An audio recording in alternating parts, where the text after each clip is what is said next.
महाराष्ट्र की राजनीति में रमजान से ठीक पहले एक पुराना जिन बोतल से बाहर आ गया है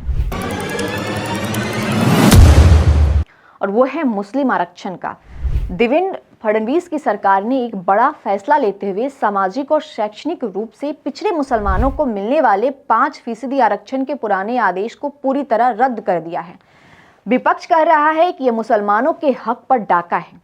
ओवैसी की पार्टी से रमजान का कड़वा तोहफा बता रही है, लेकिन सरकार का तर्क कुछ और है।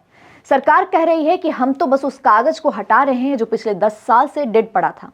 तो चलिए ये पूरा मामला क्या है इसको समझते हैं।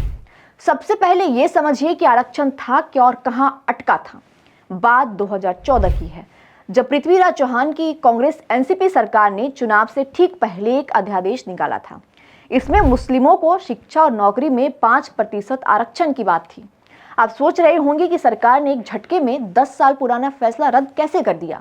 क्या ये इतना आसान है? तो इसका जवाब छिपा है हमारे संविधान के अनुच्छेद 213 में। सीधी भाषा में समझिए इसको। जब विधानसभा का सत्र नहीं चल रहा होता और सरकार को कोई इमरजेंसी कानून लाना होता है तो राज्यपाल अध्यादेश जारी करते हैं।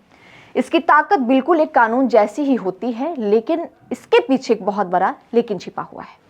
संविधान कहता है कि जैसे ही विधानसभा का सत्र शुरू होगा, सरकार को उस अध्यादेश को सदन के पटल पर रखना होगा। अगर सत्र शुरू होने के 6 हफ्ते यानी 42 दिन के भीतर वो अध्यादेश विधानसभा और विधान परिषद से पास होकर कानून नहीं बनता तो वो अपने आप दम तोड़ देता है, यानी इनवैलिड हो जाता है। यही हुआ मुस्लिम आरक्षण के साथ। जुलाई 2014 में अध्यादेश आया, लेकिन उसके बाद चुनाव हुए। बीजेपी शिवसेना की सरकार आई और उन्होंने इसे विधानसभा में पेश ही नहीं किया। नतीजा, वो अध्यादेश खुद ब खुद तकनीकी रूप से इनवैलिड हो गया।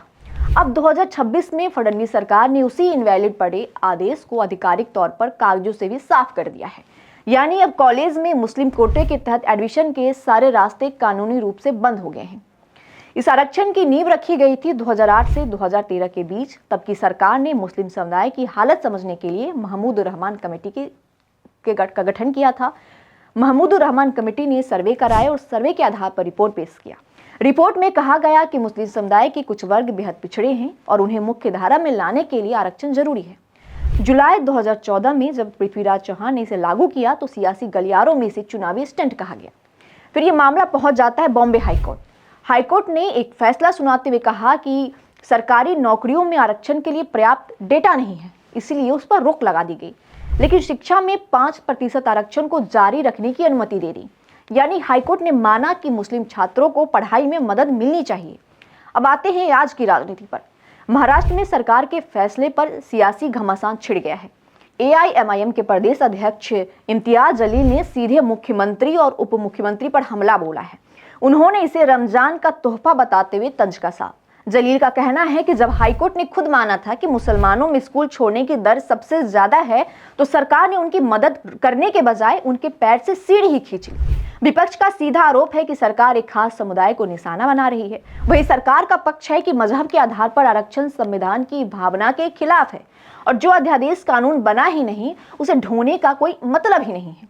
अब देखना यह होगा कि रमजान जैसे संवेदनशील महीने में इस मुद्दे का उठना राजनीतिक तापमान को कितना बढ़ाएगा। इससे जुड़े तमाम अपडेट्स के लिए आप देखते रहिए न्यूज़ इंडिया।